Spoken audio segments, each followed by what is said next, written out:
चलें ठीक हो गया, गुड हो गया। आगे चलते हैं। ओके हो गया। आगे आ गया हमारा जनाब लंग एनाटमी। ठीक है।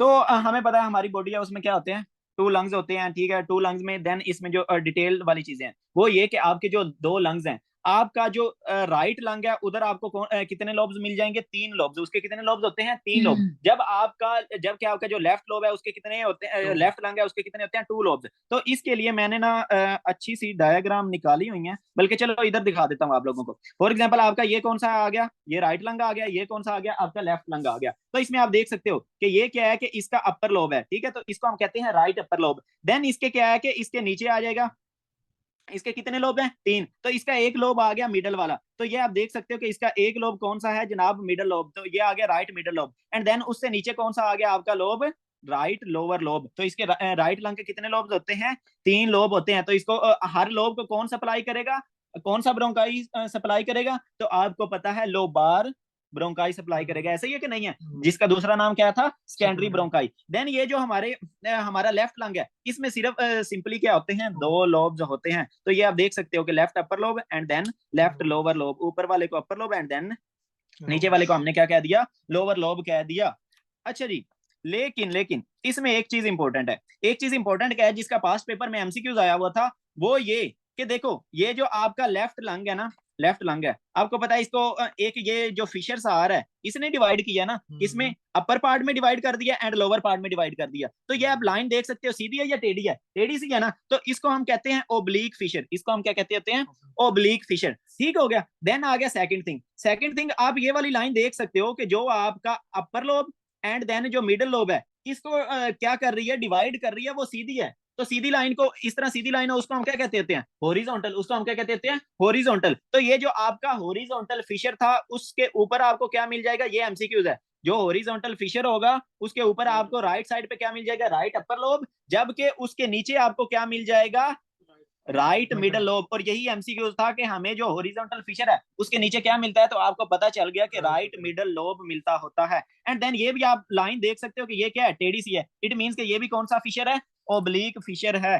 तो देन इस ओब्लिक फिशर के नीचे आपको क्या मिल गया, राइट लोअर लोब मिल गया। तो इस तरह क्या होते हैं आपके पास, लंग को हमने लोब्स पे डिवाइड कर दिया। देन सेकंड थिंग है कि ये जो लोब्स है ना, इनमें डिफरेंट टाइप ऑफ सेगमेंट्स होते हैं। तो आपके जो दोनों लंग्स हैं, दोनों में 10-10 सेगमेंट होंगे। ठीक है, मींस के इनको दोनों में कितने कितने सेगमेंट्स होंगे, 10-10 सेगमेंट्स होंगे। वो इनमें छोटे छोटे सेगमेंट्स बने होंगे। अभी मैं आप लोगों को तो सेगमेंट्स को कौन सी ब्रोंकाई कर रही थी, सिगमेंटल ब्रोंकाई, ऐसा ही है ना। और सिगमेंटल ब्रोंकाई का दूसरा नाम हमने क्या कहा था, टर्शरी ब्रोंकाई। तो ये हमें पता चल गया। देन आगे चलते हैं। आगे एक और चीज जो आपने लंग्स के बारे में याद रखनी है, तो ये आप देख सकते हो प्यारी सी क्लेविकल है, जिसको हम कहते होते हैं ब्यूटी बोन। आपको पता है मॉडल्स को, या वैसे इसको ब्यूटी की निशानी माना जाता है मॉडल्स को। इसकी बेस पे अगर ये अच्छी हो तो उसकी बेस पे क्या मिलते होते हैं, नंबर मिलते होते हैं। तो खैर ये आ गई आपकी क्लेविकल प्यारी सी। लेकिन आपको ये आप देख सकते हो कि ये जो लंग का एपेक्स है, एपेक्स हम कौन सा रीजन कहते होते हैं, जो नोक वाला होता है, नोच वाला होता है, उसको हम क्या कहते हैं, लंग का एपेक्स। तो ये आप देख सकते हो कि जो लंग का एपेक्स है वो क्लेविकल से थोड़ा सा ऊपर जा रहा है। इट मीन्स के अगर मैं क्या करूं, बंदे को इधर खंजर मारूं, मैंने क्या किया, बंदे को इधर खंजर मारा। इट मीन्स के मैं कौन सा, अगर मैंने सुपरा क्लेविकुलर एरिया में खंजर मारा, तो मैं कौन सा एरिया डैमेज कर सकता हूं, लंग का एपेक्स को डैमेज कर सकता हूं। तो आपको पता है आपके जो लंग्स हैं उनको कवर किया हुआ था आपकी प्लूराज ने। जिस तरह हमने हार्ट में पढ़ा था ना, तो उसको क्या पेरिकार्डियम ने कवर किया हुआ था। तो इसी तरह अल्लाह पाक ने हर चीज को एक शोपर में समझो कवर किया हुआ है। तो इसका शोपर कौन सा है, प्लूरा। प्लूरा कौन सा, एक विजरल होगा, पेराइटल प्लूरा होगा, वो हम इंशाल्लाह आगे एक्सप्लेन करेंगे। लेकिन फिलहाल जस्ट ये है कि अगर इधर से खंजर लगेगा तो आपका क्या डैमेज हो सकता है, आपका प्लूरा डैमेज होगा। ठीक है, आपका देन क्या है कि एपेक्स ऑफ लंग्स डैमेज हो जाएगा। ये भी एक एमसीक्यूज है कि अगर सुपरा क्लेविकुलर एरिया में खंजर लगे तो कौन सा लंग का एरिया डैमेज होगा। दो एमसीक्यूज हमने इसमें से कर लिए। देन एक और चीज, और ये कि आपको पता है कि आपका जो, हमने कहा कि हमारा जो लेफ्ट लंग है उसके कितने लोब्स हैं, दो लोब्स हैं। तो इसके तीन क्यों नहीं है, इसके के तीन इस वजह से नहीं है कि आप ये देख सकते हो कि उसने हार्ट की डायग्राम बनाई हुई है कि ये ज्यादातर कहाँ पे है, लेफ्ट साइड पे है। तो ये लंग्स इस वजह से इस तरह है क्योंकि इसने स्पेस दी हुई है। किसको स्पेस दी हुई है, हमारा जो लेफ्ट लंग है उसने दिल को स्पेस दी हुई है। तो ये वाला जो एरिया होता है जिस जहां पे हमारे इसने स्पेस दी हुई है, किसको, हमारे हार्ट को, तो इसको हम कहते होते हैं लिंगुला। इनको हम क्या कहते होते हैं जनाब, लिंगुला। ये इस तरह करके ये वाला जो है ना, एक तो आ गया ना कार्डिक नोच, एंड देन ये देखो ना इस तरह करके लिप सा बन रहा है, तो उसको हम क्या कह दिया, लिंगुला कह दिया। तो ये आ गया आपका जनाब लिंगुला। ठीक हो गया। अब हम इसी चीज को थोड़ा सा पढ़ते हैं और इसमें जो मजीद डिटेल्स होंगी वो मैं आपको साथ साथ बताता हूँ। तो आपका जो राइट लंग था उसके कितने लोब थे? 3 लोब थे। जब लेफ्ट लंग है उसके कितने होते हैं? लोब। तो एल से आप लेफ्ट याद रख सकते हो, एल से लेस लोब्स याद रख सकते हो, ये बड़ा भूलता होता है। देन आ गया आपका लिंगुला। तो ये जो लिंगुला है, आपको पता है कि आपका जो लेफ्ट लंग है उधर क्या नहीं था? उधर आपका तीसरा लोब नहीं था ना, मिडल वाला लोब नहीं था। तो उसकी जगह पे क्या होता है? आपका लिंगुला होता है। तो ये क्या है? Homologue of right middle lobe. Instead of a middle lobe left lung has a space occupied by the heart, जो अभी हमने बात कर ली। ठीक हो गया? आगे चलते हैं। आगे कुछ और चीजें हमने याद रखनी है इसमें। ठीक है, इसके रिलेटेड एमसीक्यूज भी आता होता है, लेकिन मैंने ऐसा देखा नहीं। वो ये कि आपको पता है आपका जो हार्ट था उधर से आपको पता है जनाब पल्मोनरी आर्टरीज आ रही थी, ऐसा ही है ना, राइट वेंट्रिकल से आपकी पल्मोनरी आर्टरीज आ रही थी। सबसे पहले क्या है, इस तरह पल्मोनरी आर्टरी आपकी राइट मेन पल्मोनरी ट्रंक होता था। देन वो जो पल्मोनरी ट्रंक था वो क्या करवाता होता था? डिवाइड हो जाता था लेफ्ट एंड राइट में, left and right pulmonary arteries में। ऐसा ही है कि नहीं है? तो अब हम इसी का रिलेशन देखते हैं कि relation of pulmonary artery to bronchus, के ब्रोंकस का, ये वाले जो हमारे ब्रोंकस हैं, ठीक है, इनका और हमारी पल्मोनरी आर्टरी का क्या रिलेशन है? मींस के कौन आगे है कौन पीछे है वो हम देखते हैं। तो इसमें ईच लंग में at each lung hilum is described as, तो ये आ गया ना, हाँ हाइलम। अब हाइलम चलो मैं आप लोगों को बता देता हूँ व्हाट इज हाइलम। आपका जो लंग है इसमें फॉर एग्जांपल इधर से आपको पता है, इधर से आपका क्या आएगा जनाब? ट्रैकिया आएगा। एंड देन ये जो ट्रैकिया है वो क्या है? इस तरह ब्रांचेस दे देगा, left and right main bronchus दे देगा। ऐसे ही कि नहीं है? तो ये वो वाला एरिया जहां से हमारा कोई भी चीज हमारे लंग के अंदर एंटर हो रही है या क्या है उसको एग्जिट कर रही है, उसको हम क्या कहते होते हैं? हाइलम। उसको हम क्या कहते हैं? हाइलम। ठीक है, फॉर एग्जाम्पल मैं कहता हूँ कि ये जनाब आपका लंग है, ठीक है, तो ये वाला एरिया आपको पता है इधर से क्या है कि इसमें जनाब कोई चीजें एंटर कर रही होंगी, कुछ चीजें क्या है कि इसको एग्जिट कर रही होंगी। तो इस वाले एरिया को हम क्या कह देते हैं? ये वाला जो एरिया इसको हम कह देते हैं हाइलम। अभी मैं आप लोगों को इसकी डायग्राम वगैरह भी और इसकी थोड़ी सी मजीद डिटेल्स बताता हूँ।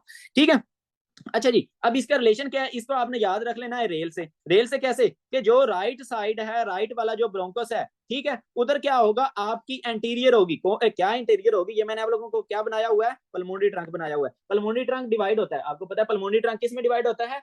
Left and right pulmonary artery में। तो आपका जनाब जो है राइट वाला वो क्या होगा? इसके एंटीरियर होगा। एंटीरियर का क्या मतलब होता है? इसके सामने से गुजरेगा। इसके क्या गुजरेगा? सामने से। देन जो आपकी है लेफ्ट पल्मोनरी आर्टरी, वो कहां से? वो इसके ऊपर से गुजरेगी। किसके? जो लेफ्ट ब्रोंकस है उधर से क्या है कि आपकी जो लेफ्ट पल्मोनरी आर्टरी है वो इसके सुपीरियर गुजरेगी। तो इसमें कोई खास बात नहीं है, सिर्फ रटा है कि जो लेफ्ट है उधर से वो सुपीरियर से गुजरेगी। आप देख सकते हो कि ये सुपीरियर पार्ट से गुजर रही है, जबकि जो राइट है उधर से क्या है कि एंटीरियर से गुजर रही है। ये आपने देख लिया। तो यही उसने लिखा हुआ है कि लेफ्ट में कहां से, लेफ्ट में कहां से गुजर रही है? वो सुपीरियर से गुजर रही है हमारे ब्रोंकस से। जबकि जो राइट साइड है, राइट साइड से राइट पल्मोनरी आर्टरी कहां से गुजर रही है? हमारे एंटीरियर से गुजर रही है।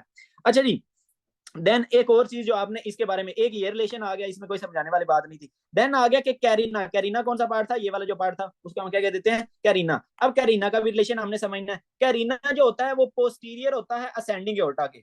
आपका ये वाला जो कैरीना है वो क्या है? पोस्टीरियर। आपको पता है इस तरह क्या है कि आपका असेंडिंग एओर्टा आपके लेफ्ट वेंट्रिकल से निकल रहा होता है। तो ये आप देख सकते हो कि ये क्या है? पोस्टीरियर है। किसके? पोस्टीरियर किसके हैं? हमारे असेंडिंग एओर्टा के। देन ये आपको पता है कि आपका जो असेंडिंग एओर्टा था इस तरह एओर्टिक आर्च बनाता होता था एंड देन क्या करता था? डिसेंड हो जाता था। ठीक है, तो आप देख सकते हो कि ये जो कैरिना है वो पोस्टीरियर है असेंडिंग एओर्टा के, जबकि एंटीरोमेडियल है। जबकि क्या है? एंटीरोमेडियल। अगर मैं इसी को फॉर एग्जांपल आगे लंबा करूं ना, ये इस तरह करके अगर इसको लंबा करूं तो ये क्या है कि ये आपका आगे जनाब कैरीना। तो ये आप देख सकते हो, एक तो मेडियल साइड पे है। मेडियल साइड कौन सी होती है? जो आपकी बॉडी के सेंटर वाली साइड होती है। फॉर एग्जांपल ये उस बंदे का हेड है, तो जो सेंटर के साइड होती है वो कौन सी? Medial side. तो ये आप देख सकते हो कि ये इसके क्या है? मेडियल साइड पे है और थोड़ा सा एंटीरियर साइड पे है। तो ये आपने इसको रटा लगा लेना है कि anteromedial to descending aorta होगा। इसमें कोई बात समझाने वाली है नहीं, रटा है। अच्छा जी, आगे चलते हैं। ये हमने थोड़े से रिलेशंस पढ़ लिए, एनाटॉमिकल रिलेशंस पढ़ लिए। देन आगे कुछ और जो इसमें अब इंपॉर्टेंट है, जो आपका एमसीक्यू पॉइंट ऑफ व्यू से इंपॉर्टेंट है, वो मैं आप लोगों को इसमें बातें बताता हूँ। वो आपने अपनी बुक पे लिख लेनी है स्पेसिफिकली। ये मैं बात करना चाह रहा हूँ एनआरई वालों से, क्योंकि मैं जब इनकी प्रैक्टिस कर रहा था एनआरई के एमसीक्यूज की, तो उसमें ये वाली मैंने चीजें थी देखी थी। तो सबसे पहले आपने ट्रैकिया के बारे में लिख लेना है कि जो आपका ट्रैकिया होता है वो जब बच्चा पैदा होता है, न्यू नेट होता है, ठीक है, अचानक मतलब पैदा हो गया बच्चा अचानक से, तो वो कितना होता है? वो जनाब उसके आपका जो ट्रैकिया होता है उसकी 4 सेंटीमीटर लेंथ होती है। ये आपने लिख लेना है। आपका जो न्यू नेट है उसमें जो ट्रैकिया होगा उसकी लेंथ कितनी होगी? 4 सेंटीमीटर होगी, जबकि इसकी जो विड्थ होगी मींस के ये कितना वाइड होगा उस वक्त 3 मिलीमीटर इसकी विड्थ होगी। ये आपने अपनी बुक पे नोट कर लेना है। ये हमें पता चल गया न्यू नेट का। देन जैसे जैसे वो बच्चा बड़ा होगा, एडल्ट होगा, मींस के हमारी तरह आप जवान हो गया वो बंदा, वो वाला बच्चा, तो अब क्या होगा कि अब उसका जो ट्रैकिया होगा उसकी लेंथ कितनी हो जाएगी 12 सेंटीमीटर। तो ये आपको चार को 3 से मल्टीप्लाई कर दो तो इस तरह आप इसको याद रख सकते हो। तो उसकी लेंथ कितनी हो जाएगी 12 सेंटीमीटर हो जाएगी, जबकि उसकी जो विड्थ होगी वो आपको मिल जाएगी 25 मिलीमीटर। ठीक हो गया। तो ये एडल्ट का भी हमें पता चल गया एंड देन किसका पता चल गया, इसका बच्चे का भी पता चल गया। देन एक और चीज जो आपने याद रखनी है इसके बारे में, ट्रैकिया के बारे में, ये हम हमारा ईएनटी का टॉपिक है ट्रैकियोस्टोमी। उसमें क्या करते हैं कि हम ट्रैकिया जो है ना, ट्रैकिया में इस तरह करके होल सा बना के एंड देन इस तरह ट्यूब इंसर्ट करते हैं। जिस बंदे के क्या हो कि ऊपर वाला जो पार्ट है ना, फॉर एग्जांपल नोज में या फेरिंग्स में या लेरिक्स में कोई ऑब्स्ट्रक्शन आई पड़ी है ना, तो और वो बंदा सांस नहीं ले पा रहा या कुछ भी इस तरह का प्रॉब्लम है, तो हम बाहर से उसको रेस्पिरेटरी असिस्टेंस देना चाह रहे हैं, तो हम उसकी क्या करते हैं ट्रैकियोस्टोमी। स्टोमी का मतलब होता है होल क्रिएट करना। कहाँ हमने होल क्रिएट किया ट्रैकिया में, तो उसको हमने क्या नेम दे दिया ट्रैकियोस्टोमी। तो वो जो ट्रैकियोस्टोमी के लिए जाहिर सी बात है हमें इधर इंसिजन देनी पड़ेगी ना, इधर कट लगाना पड़ेगा। तो वो हम कट कहाँ पे स्पेसिफिकली लगाते होते हैं, वो second and third tracheal rings पे। वो कहाँ पे, फॉर ट्रैकियोस्टोमी हम जो इंसिजन देते होते हैं वो कहाँ पे देते होते हैं, second and third tracheal rings. Means के ये वाली जो रिंग्स है ना, इसका जो सेकंड एंड थर्ड वाला रिंग होगी उधर हम क्या करेंगे, इंसिजन देंगे। ये दोनों एमसीक्यूज है, मैं आप लोगों को शेयर करूंगा, आप लोगों ने इनको गलत नहीं करना, मैंने लिखवा दिया आपको। अच्छा जी, ये हमें पता चल गया, ये सारी चीजें मैंने आप लोगों को बता दी ट्रैकिया वगैरह के बारे में एंड लंग्स के बारे में। देन आगे चलते हैं। आगे जो अब हमारा इसमें बड़ा इंपॉर्टेंट टॉपिक है, ये वाला जो टॉपिक है, ये जो है ना एमएलई वाली अवाम, उन्होंने इसका बड़ा तगड़ा सा कंसेप्ट रखना है। कंसेप्ट इसमें खास कोई नहीं है, जो है वो मैं आप लोगों को बताता हूँ, लेकिन उन्होंने इसका अच्छा रट्टा रखना है। वो क्या कि आपका जो राइट लंग है, फॉर एग्जाम्पल आप देख सकते हो कि क्या है कि इस तरह आपका क्या होता है जनाब, ट्रैकिया होता है। ट्रैकिया क्या है कि इस तरह करके जनाब आगे क्या हो जाएगा, डिवाइड हो जाएगा। डिवाइड कहाँ हो जाएगा, ये एक लेफ्ट ब्रांच दे देगा, लेफ्ट ब्रोंकस दे देगा, एंड देन क्या करेगा, ये एक राइट ब्रोंकस दे देगा। ऐसे ही है कि नहीं है। अच्छा जी, अब इसमें जो चीज याद रखने वाली है वो ये कि मोस्टली क्या होता है यार, ये मैंने लेफ्ट राइट गलत कर दिया है, ये देखो, ये यहाँ उल्टा कर दिया है। तो ये आ गई आपकी लेफ्ट साइड, लेफ्ट ऐसे ही है ना, ये आपकी लेफ्ट आ गई, ये राइट आ गई, नहीं यार ये पहले सही किया ये राइट है, ये राइट है, सॉरी, ये आपकी राइट साइड आ गई, ये लेफ्ट साइड आई यार, इसको मैं बड़ा कंफ्यूज करता हूँ। खैर, इसमें जो चीज इंपॉर्टेंट है वो याद रखने वाली ये है कि आपका ये फॉर एग्जाम्पल एक बंदा है, वो क्या खा रहा है, कुछ खा रहा है, बच्चा है, उसने क्या किया कि एक पीनट को इनगल्फ कर लिया, एस्पायरेट कर लिया। एस्पायरेट का मतलब होता है कि नॉर्मली आपको पता है हम जो भी खाते हैं वो कहाँ पे चला जाता है, आपके ईसोफेगस में। लेकिन एस्पायरेशन का मतलब है कि कोई भी चीज हम ऐसी निकलें जो ईसोफेगस में जाने के बजाय आपके ट्रैकिया में, आपके रेस्पिरेटरी ट्रैक में आ जाए, ठीक है, ट्रैकिया वगैरह में आ जाए, तो उसको हम क्या कहते हैं, एस्पायरेशन। अब उस बच्चे ने क्या किया कि उस पीनट को एस्पायरेट कर लिया गलती से, तो क्या होगा कि वो जाहिर सी बात है वो पीनट अब इधर पहुंच जाएगा। अब जब ये इधर पहुंचा तो इसको दो रास्ते मिल गए, एक राइट ब्रोंकस में जाने के, एक कहां पे, लेफ्ट ब्रोंकस में जाने के।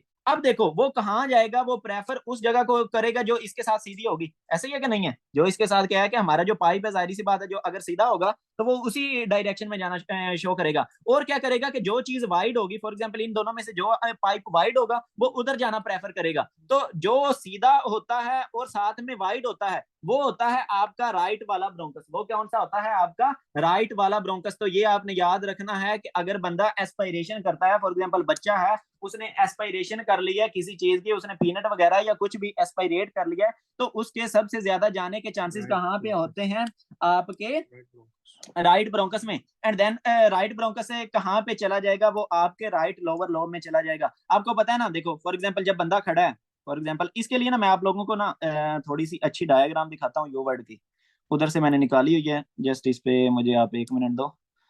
तो इसमें मैंने डायग्राम निकाली है इसके लिए, हाँ ये वाली बड़ी मजे की डायग्राम उसने यो वर्ड वाले ने बनाई हुई है।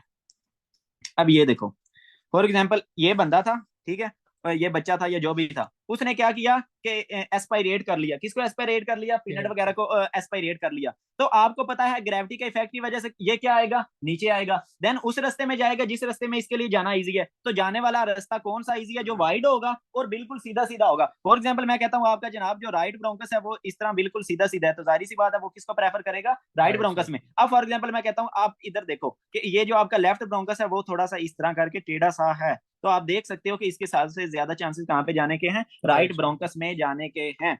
क्यों, वो मैंने आप लोगों को बता दिया कि एक ये सीधा एंड चौड़ा है। तो अब आप देखो मेरी बात सुनो, ग्रेविटी के इफेक्ट की वजह से वो जो पीनट होगा वो अपर लोब में जाएगा, मिडिल लोब में जाएगा या लोअर लोब, गुड, वो क्या जाएगा लोअर लोब में। आपको पता है ग्रेविटी क्या चाहती है, सारी चीजें नीचे बैठ जाएं, तो वो उसके सबसे ज्यादा चांसेस कहाँ पे होंगे।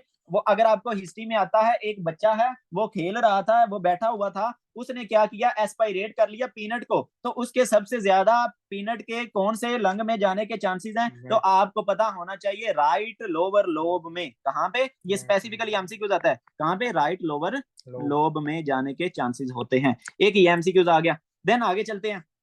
आगे आ गया कि अगर फॉर एग्जांपल वो बंदा लेटा हुआ था, ये आप देख सकते हो कि ये बंदा क्या है, लेटा हुआ है, सुपाइन पोजीशन में लेटा हुआ है। तो अब उसने क्या किया, कुछ कोई चीज को एस्पायरेट कर लिया, मींस के उसके ट्रैकिया में आ गई, तो अब उसके जाने के चांसेस कहाँ हैं। अब फॉर एग्जांपल वो चीज आ गई है आपकी इधर आ गई है, ठीक है, तो इसको नीचे फेंको, नीचे ग्रेविटी के इफेक्ट की वजह से नीचे की तरफ फेंको, तो आप देख सकते हो कि कहाँ पे इसके सबसे ज्यादा जाने के चांसेस हैं।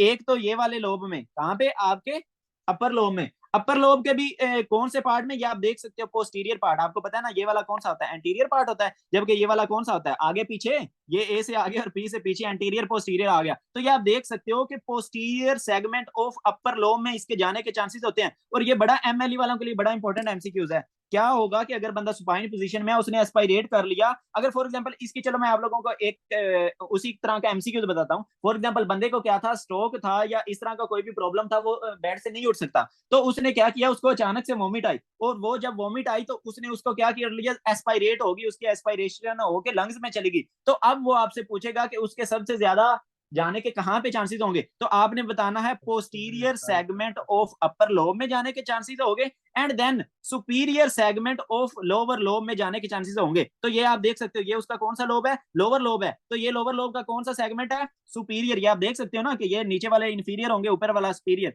तो ये दोनों एरियाज मोस्ट इफेक्टेड होते हैं, ये मस्ट मस्ट आप लोगों ने याद रखना है। तो ये आप लोगों को दोनों हिस्ट्री का पता चल गया। या आपको वो साथ में क्या कह सकता है कि उसका कौन से एरिया में नमूनिया होने के चांसेस ज्यादा होंगे। तो नमूनिया का क्या है कि अब ये वाला जब वो एस्पायरेट कर लेगा तो इधर इन्फेक्शन होने के चांसेस बढ़ जाएंगे। तो आपको पता होना चाहिए कि ये वाले पार्ट्स कौन से, posterior segment of upper lobe and then superior segment of lower lobe में। वो आपको पता चल गया कि ग्रेविटी की इफेक्ट की वजह से ये इधर आ रहा है। अब लंग की पोजीशन इस तरह की बनी पड़ी है। देन एक एक्स्ट्रा चीज है, ये आप याद रखो या ना रखो, दो इंपॉर्टेंट होगी हमारी चीजें। एक्स्ट्रा चीज ये है कि अगर वो बंदा मुंह के बल लेटा हुआ है, मींस के इस तरह क्या आया था, वो उसका सीधा मुंह था ना, अब वो क्या है कि नीचे की तरफ लेटा हुआ है, अब वो कोई चीज एस्पायरेट करता है तो उसके जाने के चांसेस क्या होंगे, मिडल लोब में होंगे। लेकिन इसकी वजह से आपने बाकी चीजें नहीं भूलनी, वो दोनों इससे ज्यादा इंपॉर्टेंट है, क्योंकि मोस्टली या तो हमारा पेशेंट सुपाइन में होता है या अपराइट पोजीशन में होता है, तो इस वजह से वो दोनों बहुत इंपॉर्टेंट चीजें थी। तो ये अब आप लोग बताओ कि ये देखो, ये तो थे लोब, आप देख सकते हो कि इस तरह करके क्या बने हुए हैं, लोब्स की लाइनें हैं। तो ये दरमियान में जो लाइनें बनी हैं ये वाली, तो यही तो सेगमेंट्स है ना, ये यही सेगमेंट्स है। आप देख सकते हो कि इनको क्या है कि सेगमेंट्स में डिवाइड किया हुआ है,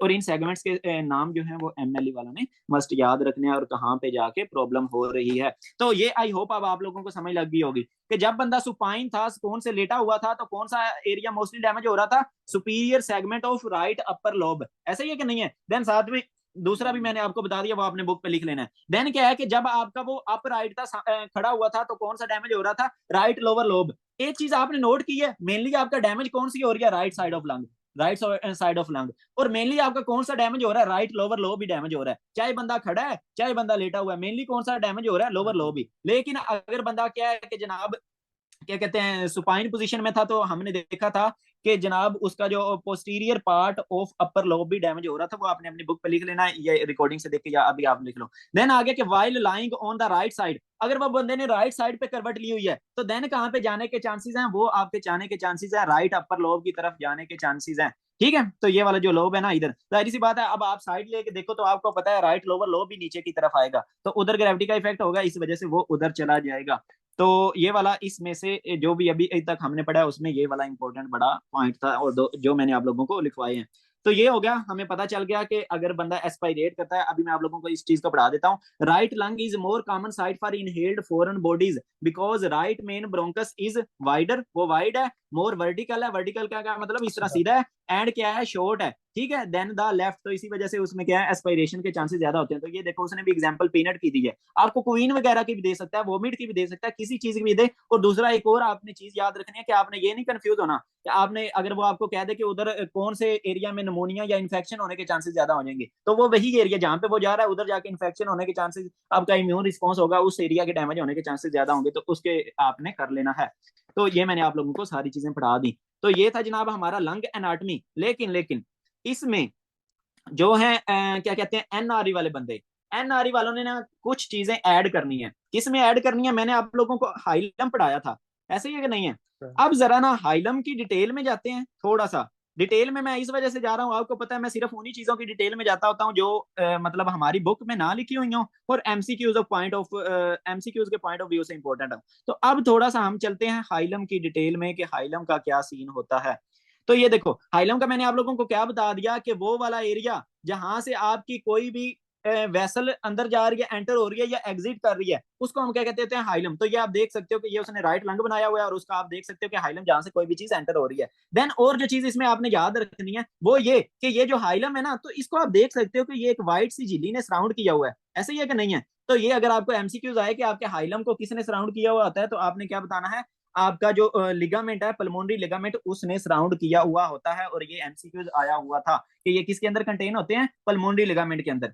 ठीक हो गया, दो एमसीक्यूज हो गए। देन आगे चलते हैं, आगे अब आ गए इसके रिलेशन। रिलेशन क्या आगे कि हाइलम में कौन सी चीज आगे है, कौन सी पीछे है, और कौन सी ऊपर है और कौन सी नीचे है, ये सिर्फ मैंने आपको बतानी है, रट्टा आपने खुद लगाना है, ठीक है। तो इसका राइट साइड पे अगर मैं बताऊं from above to below, means के कौन सी चीज ऊपर है और कौन सी सबसे नीचे है, ठीक है। एक तो इस तरह बताऊंगा, एक बताऊंगा कि कौन सी चीज एंटीरियर है और कौन सी चीज पोस्टीरियर है। ये दो रिलेशंस आपने याद रखने हैं, याद इस वजह से रखने हैं क्योंकि ये इंपॉर्टेंट है और हमारी बुक पे इधर नहीं लिखे हुए। तो structures from above to downward in hilum, तो सबसे पहले आप लिखो कि राइट साइड, जो राइट साइड वाला लंग होगा उधर कैसे होंगे। तो उसमें आपने लिख लेना है कि आपका जो सबसे ऊपर होगा वो होगी पल्मोनरी आर्टरी। वो कौन सी होगी जनाब, पल्मोनरी आर्टरी ऊपर होगी, ठीक है। देन आपका, बल्कि इससे भी ऊपर एक और चीज होती है, वो आप याद रखो ना रखो वो इंपॉर्टेंट नहीं है, उसमें आ जाता है इपार्टेरियल ब्रोंकस। लेकिन इसके चक्रों में आपने वो नहीं बोलना, सबसे ऊपर आपका क्या होता है, इपार्टेरियल ब्रोंकस होता है। ये कौन सा ब्रोंकस है, ये जो आपके सप्लाई कर रहे हैं ना राइट अपर लोब को, इसको हम कहते होते हैं अपार्टेरियल ब्रोंकस। तो सबसे ऊपर ये आ गया। देन इसके नीचे जो एमसीक्यू था वो इसके रिलेटेड आया हुआ था, पल्मोनरी आर्टरी, इसके नीचे आपका क्या आ जाएगी, पल्मोनरी आर्टरी आ जाएगी। देन उससे नीचे आपका आ जाएगा हाइपो आर्टेरियल ब्रोंकस, आपका हाइपार्टेरियल ब्रोंकस आ जाएगा, ठीक है। एंड ये किसको सप्लाई कर रहा होता है, ये बेसिकली आपके लेफ्ट अपर लोब को सप्लाई कर रहा होता है। देन आ गया लास्ट पे, चौथे नंबर पे कौन सी होगी, आपकी इंफीरियर पल्मोनरी वेन होगी। ये आपकी आ गई इंफीरियर पल्मोनरी वेन, ठीक है। तो ये आ गई आपकी सबसे नीचे, किस साइड पे, राइट साइड पे। लेकिन जो इसमें इंपॉर्टेंट एमसीक्यूज है वो आपसे पूछेगा कि अगर मैं हाइलम में सबसे नीचे देखूं, राइट साइड पे अगर हाइलम में सबसे नीचे देखूं तो मुझे कौन सा स्ट्रक्चर मिलेगा, तो आपको मिलेगी पल्मोनरी वेन, ठीक है। तो ये आपने मस्ट याद रखना है। देन आगे चलते हैं कि अगर यही स्ट्रक्चर मैं लेफ्ट साइड वाले हाइलम में देखूं तो मुझे कैसे मिलेंगे। तो अगर होगा लेफ्ट साइड वाला हाइलम, तो उसमें आपने लिख लेना है जनाब के सबसे ऊपर आपको क्या मिल जाएगी, पल्मोनरी आर्टरी मिल जाएगी। देन सेकंड नंबर पे आपको क्या मिल जाएगा, ब्रोंकस मिल जाएगा, लेफ्ट साइड पे जो ब्रोंकस सप्लाई कर रहा है वो मिल जाएगा। एंड देन उससे भी नीचे आपको क्या मिल जाएगी, pulmonary vein, inferior pulmonary vein मिल जाएगी। तो ये आपने नोट कर लेनी है ये वाली चीजें, सबसे ऊपर pulmonary artery, bronchus and when. तो एक चीज आपने नोट की कि इट मींस के सबसे नीचे आपको क्या मिलेगी, वेन ही मिलेगी। तो इस तरह आपका इजी कंसेप्ट बन गया कि सबसे नीचे हमें क्या मिलेगी, वेन ही मिलेगी, और ऊपर मोस्टली हमें क्या मिलेगी, आर्टरी ही मिलेगी, ठीक है। तो इसी के बारे में मोस्टली क्वेश्चन आता है।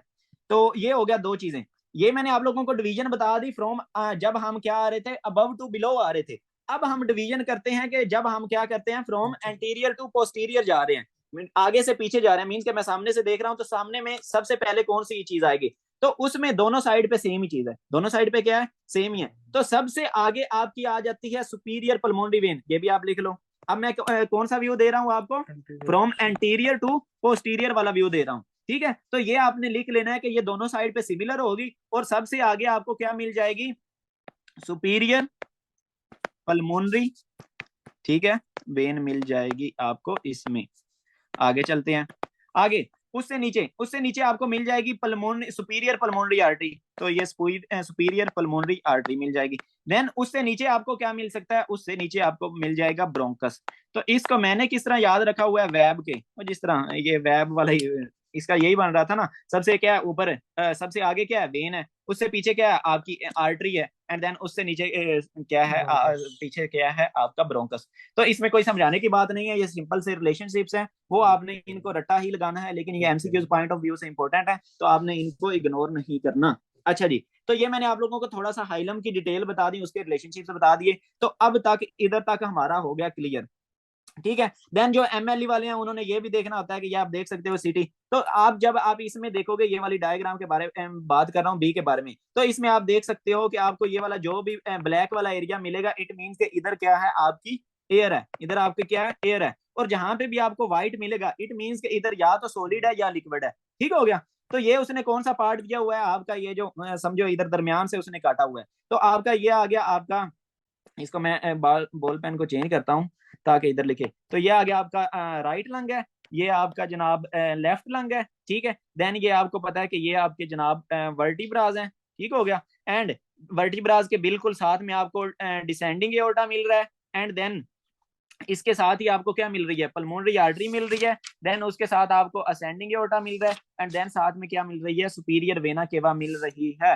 लेकिन हमारा जो रेस्पिरेटरी के लिहाज से इंपॉर्टेंट है वो ये लंग्स आपने देख लेने हैं, एंड देन साथ आप देख सकते हो कैरीना, कैरीना कौन सा पॉइंट था, जहां पे आपके ट्रैकिया क्या कर रहे थे, बाइफरकेट कर रहे थे, कौन से लेवल पे बाइफरकेट कर रहे थे, T4 वाले, मींस के ये वाली जो डायग्राम है उसने कहां से, T4 से काटा होगा ना, बंदे का जो व्यू लिया वो T4 से लिया हुआ है।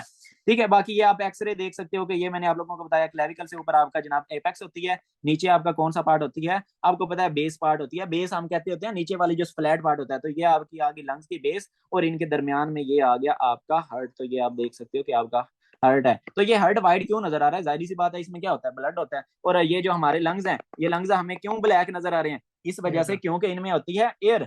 इट मींस कि अगर क्या हो, लंग का कोई इन्फेक्शन हो जाए, तो आपको पता है उधर फ्लूइड वगैरह आ जाएगा, ऐसे कि ना इन्फ्लेमेशन होती है, वो सारा प्रॉब्लम हो जाएगा। तो अब आपको वो कैसे एमसीक्यूज देगा, जो एमएलई वाले हैं उन्होंने याद रखना है कि वो कैसे आपको एमसीक्यूज देगा। फॉर एग्जांपल, वो ये वाला जो एरिया होगा ना, राइट अपर लोब, इसको इस तरह सफेद कर देगा, लाइट कर देगा, इट मींस कि इस बंदे को किसका हुआ है, राइट अपर लोब का नमूनिया होता है, नमूनिया हुआ है। ठीक है, अगर वो क्या करे कि आपको इस तरह करके ट्राइंगल वाला एरिया वो दे दे सफेद सफेद, इट मींस कि इस बंदे को कौन सी जगह का नमूनिया हुआ है, राइट मिडल लोब का। ठीक है, तो ये इस तरह आप लोगों ने डिफरेंशिएट कर लेना है कि जो एरिया आपको व्हाइट मिलेगा, इट मींस के उधर क्या हुआ है, फ्लूइड अकामुलेट हुआ पड़ा है। अगर मैं क्या करूं, फॉर एग्जांपल ये लेफ्ट अपर लोब है, अगर मैं कह दूं कि ये वाला एरिया फॉर एग्जांपल व्हाइट, आप इमेजिन करो, इट मींस कि इस बंदे को कौन से लोब का नमूनिया हुआ है, लेफ्ट अपर लोब का नमूनिया हुआ है। ये इंशाल्लाह मैं आप लोगों को एग्जांपल्स के साथ नमूनिया में समझाऊंगा, एक्सरेज दिखाऊंगा।